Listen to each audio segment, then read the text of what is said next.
मुख्यमंत्री नीतीश कुमार को दूसरे राज्यों से सीखना चाहिए और उन्हें बिहार में भी सस्ती शराब की व्यवस्था करानी चाहिए। उन्हें भारत के ही अन्य राज्यों को देखकर उससे सीख लेनी चाहिए। यह बात भारतीय कम्युनिस्ट पार्टी माले के विधायक डॉक्टर सत्येंद्र यादव बोल रहे हैं। डॉक्टर सत्येंद्र यादव का कहना है कि मुख्यमंत्री नीतीश कुमार को इस बात का ख्याल रखना चाहिए कि उनके राज्य में बढ़िया और सस्ती शराब मुहैया हो। उन्होंने शराबबंदी के बावजूद लगातार जहरीली शराब से हो रही मौतों को लेकर सवाल पूछा और मुख्यमंत्री से कई ऐसे सवाल भी दागे जो मौजूदा वक्त में उनके लिए टेंशन बन चुका है। कुछ दिन पहले आंध्र प्रदेश के भाजपा प्रदेश अध्यक्ष का भी एक बयान सामने आया था, जिसमें वे अपने राज्य के लोगों से कहते हैं कि अगर आपने भारतीय जनता पार्टी को वोट दिया और भारतीय जनता पार्टी सत्ता में आ जाती है, तब आपको 50 रुपया में अच्छी क्वालिटी का शराब मुहैया कराया जाएगा। भले ही भारतीय जनता पार्टी के आंध्र प्रदेश के अध्यक्ष ने इस बयान को दिया हो, लेकिन चर्चा बिहार में हुई और चर्चा इस बात की हुई कि यही भारतीय जनता पार्टी किसी अन्य राज्य में शराब के पक्ष में होकर वोट मांग रही है, तो बिहार में सरकार में शामिल होकर शराब पर रोक लगाया गया है और लोग लगातार जहरीली शराब से मर रहे हैं। अब नमस्कार, मेरा नाम है मोहित कुमार सिंह और आप देख रहे हैं हमारा विशेष कार्यक्रम एक्सप्लेनर। कोविड के दूसरी लहर में आरटीपीसीआर टेस्ट जो है तो लिए हो, लेने के बाद जो है तो 2 दिन के बाद रिजल्ट जो है तो इमीडिएट वो हमको एग्जाम कराए। रिजल्ट में हम पॉजिटिव पाए गए।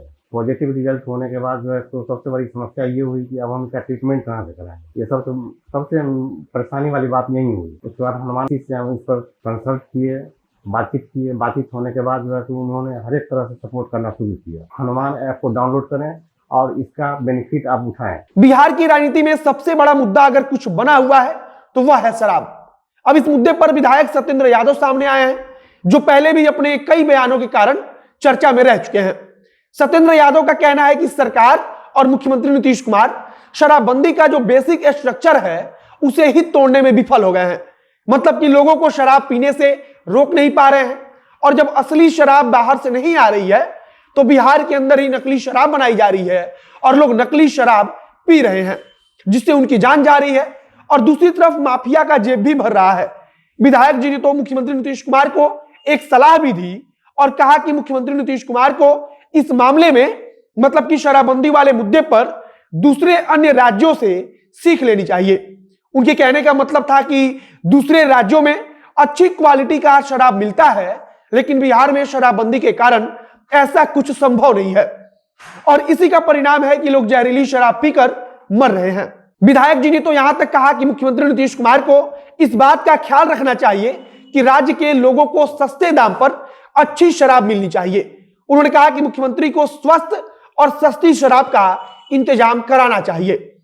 इधर शराबबंदी के मुद्दे पर नालंदा में दर्जनों लोगों की मौत के बाद सारण में भी कई लोगों की संदिग्ध मौत हो चुकी है और इस संदिग्ध मौत के बारे में कहा जा रहा है कि उन्होंने शराब का सेवन किया हुआ था, लेकिन प्रशासन की तरफ से अभी कुछ भी खुलकर बोलने से इनकार किया जा रहा है।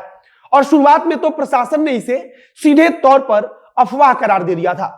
मतलब कि प्रशासन ने इस बात को मानने से ही इनकार कर दिया था कि किसी की मौत हुई है और इसके बाद प्रशासन इस बात से इनकार करता रहा कि वहां शराब पीने से मौत हुई है। अब सिर्फ सत्येंद्र यादव ऐसे इकलौते विधायक नहीं है, बल्कि कांग्रेस पार्टी के अजीत शर्मा ने भी वकालत की है कि शराब को शुरू किया जाना चाहिए और उसका दाम दोगुना कर देना चाहिए। उन्होंने बताया कि अगर शराब के दाम को दोगुना कर दिया जाएगा तो इसके फायदे के रूप में सरकार को ज्यादा टैक्स मिलेगा और उन टैक्स के पैसों से सरकार कल कारखानों का निर्माण करा सकेगी। अजीत शर्मा काफी पहले से इस बात की मांग कर रहे हैं कि शराब बिहार में वैसे भी बंद नहीं हुआ है और इससे अच्छा रहेगा कि सरकार उससे कुछ ज्यादा पैसा लेकर कानूनी रूप से उसे शुरू कर दे। अब जब माले के विधायक ने सस्ती और अच्छी शराब का जिक्र किया तो आंध्र प्रदेश के भारतीय जनता पार्टी के प्रदेश अध्यक्ष का बयान अचानक ही याद आ जाता है, जिसमें वे कुछ दिन पहले अपने ही राज्य के लोगों से इस बात का वादा कर रहे थे कि अगर आप लोगों ने हमें वोट दिया और हम वापस से सत्ता में आ जाते हैं, तब आप लोगों को 50 रुपया में शराब के क्वार्टर बोतल को उपलब्ध कराया जाएगा। उन्होंने बताया भी था कि मौजूदा समय में आंध्र प्रदेश की सरकार ज्यादा पैसा लेती है और अच्छी क्वालिटी की शराब प्रदान नहीं करती है, लेकिन अगर हमारी सरकार आ जाएगी तब हम अच्छी क्वालिटी का शराब आप सबको देंगे। आंध्र प्रदेश में भाजपा के प्रदेश अध्यक्ष ने बयान दिया, लेकिन चर्चा बिहार में शुरू हुई और कहा गया कि यही भारतीय जनता पार्टी बिहार में शराब को रोककर जहरीली शराब को बढ़ावा दे रही है और किसी दूसरे राज्य में कह रही है कि हम अच्छी शराब मुहैया कराएंगे तो सवाल निश्चित रूप से भारतीय जनता पार्टी की नीतियों पर उठेगा। बाकी माले के विधायक भी अब कह रहे हैं कि मुख्यमंत्री नीतीश कुमार को राज्य में सस्ती और अच्छी शराब को मुहैया कराना चाहिए, और अगर सस्ती और अच्छी शराब मुहैया होगी तो लोग जहरीली शराब नहीं पिएंगे। बाकी देखते रहिए कि शराबबंदी का मुद्दा कहां तक जाता है और इसमें क्या बदलाव होता है। इस वीडियो को हम यहीं पर समाप्त करते हैं। वीडियो को शेयर कीजिएगा, अगर फेसबुक पर देख रहे हैं तो पेज को लाइक कर लीजिए, और अगर यूट्यूब पर देख रहे हैं तो चैनल को सब्सक्राइब कर लीजिए। मिलते हैं फिर बहुत जल्द अगले वीडियो में। कैमरे के पीछे खड़े पीयूष चौरसिया और मैं मोहित कुमार सिंह। बहुत बहुत धन्यवाद।